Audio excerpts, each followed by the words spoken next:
Hello everybody and welcome back to another video. I hope you guys are having a good day so far, and I also hope that you guys are excited to be able to watch this video after 2 days of me not posting a single video.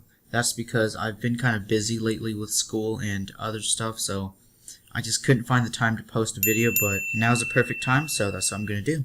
So in this video today we'll be building this dark neomorphism form, so let's take a look at it.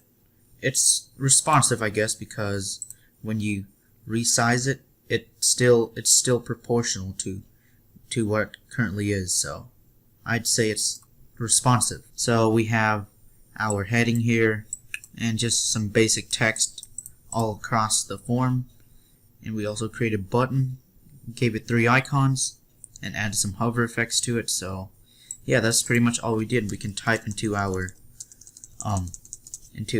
inputs for our email and our password. And our password, you can't see it unless you click this eye.